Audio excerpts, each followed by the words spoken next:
여러분 안녕하십니까, 진성호입니다. 유동규 전 성남도시개발공사 기획본부장이 어제 서울중앙지법에 나왔습니다. 피고인은 이재명 대표 등이었습니다. 대장동 재판. 그런데 어제 유동규 측을 향해서 정진상 변호사가 고함을 질러서 재판정이 아수라장이 됐습니다. 쉽게 보기 힘든 장면입니다. 아니, 유동규가 말을 하는데 왜 정진상의 변호인이 끼어들어서 고함을 지릅니까?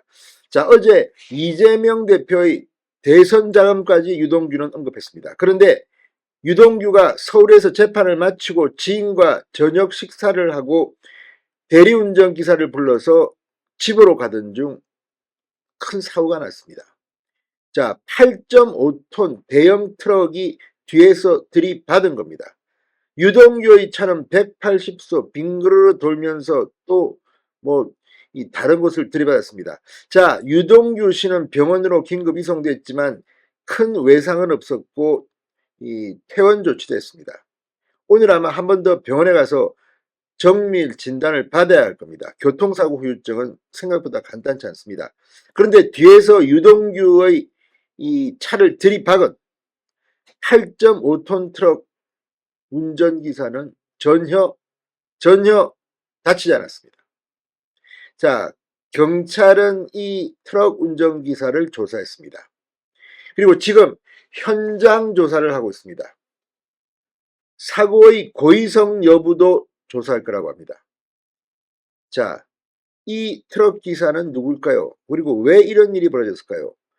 어제 이 묘하게도 또 이재명의 단골 세탁소 주인, 이 60대 세탁소 주인이 유서를 남기고 실종을 했습니다. 그래서 한 차례 소동이 있었습니다. 왜 이재명 주변에는 이렇게 극단적 선택을 하는 사람들이 많으냐? 의문의 죽음을 당하는 사람들이 많으냐? 그런데 이 사람은 익산의 한 모텔에서 발견됐다고 합니다. 무슨 꿍꿍입니까? 압수수색 당했다는 이유로 극단적 선택을 합니까? 아무튼 희한한 일들이 계속 벌어지고 있습니다. 그런데 유동규의 경우는 상당히 의심의 눈초리를 받을 수밖에 없는 게 영화나 드라마에 보면 이런 장면이 한두 번 나오는 게 아닙니다. 대개 트럭이 들이받아서 사람을 죽입니다. 모래시계에도 나오고 또 최근에 재벌집 막내 아들에서도 나옵니다. 진도준을 죽게 한 사람. 트럭으로 그냥 밀어버립니다. 자, 물론 이 트럭 기사 그리고 이 8.5톤 트럭의 의문의 교통사고가 유동규를 노렸다고 볼 수 있을지는 아직 확인되지 않았습니다. 지금으로서는 경찰은 아마도 이 단순한 사고로 보고 있는 것 같습니다. 그렇지만 현재 경찰은 현장까지 출동해서 면밀히 검토하고 있습니다. 간단히 발표할 일이 아닙니다. 자, 지금 경찰은 어디까지 조사가 됐을까요? 일단 블랙박스 영상을 확보해서 봤다고 합니다. 자, 다 떠나서 왜 이런 일이 이재명 대표 주변에서 자꾸 벌어지는지 참으로 안타깝습니다.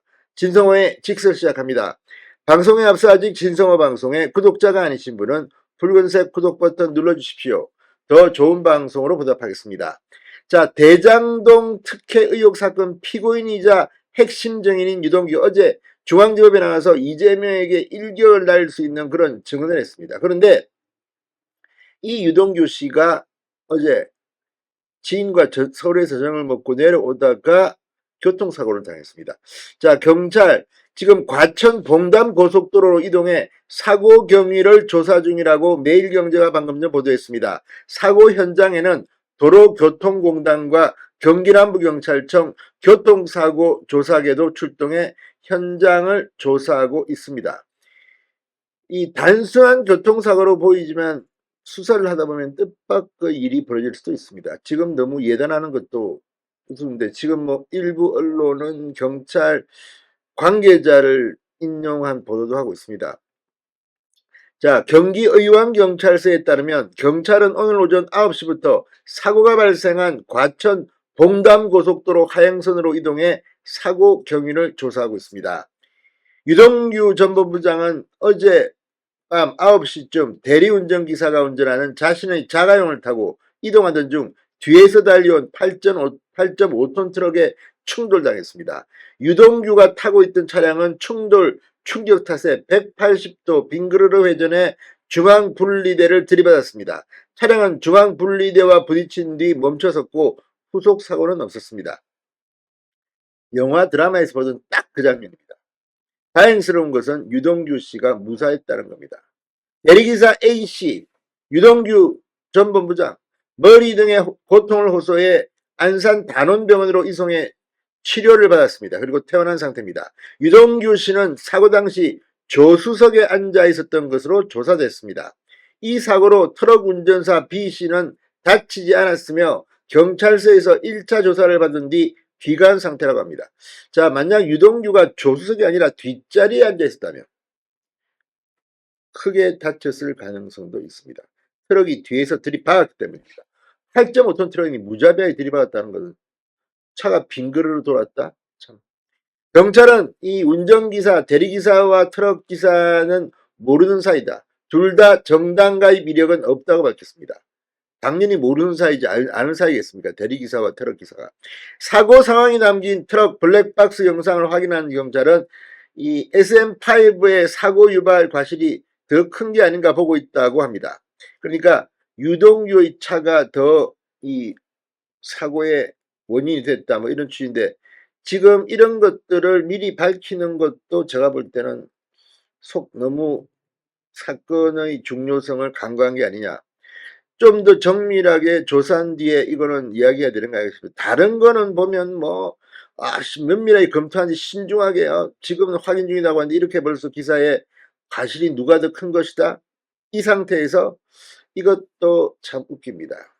이걸 보면 확실히 조금 음모론 등이 나올 만합니다. 지금 뭐 개딸들은 검찰이 이렇게 시켰다 음모론이 나온다고 하는데 아무튼 두고 볼 일입니다.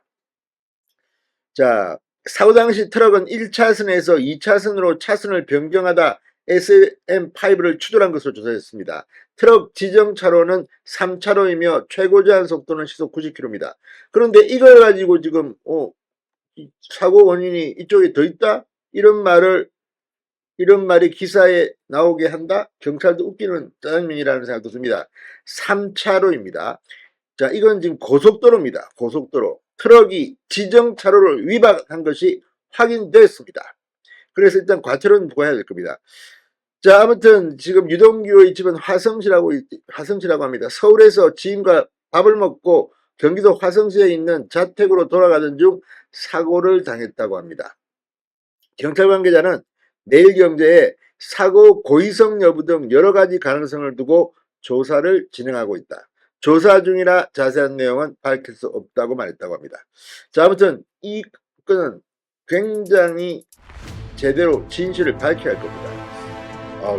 유동규 씨 건강 무사 문제 없기를 한번 기대해 봅니다. 진성호의 직설이었습니다. 여러분 감사합니다.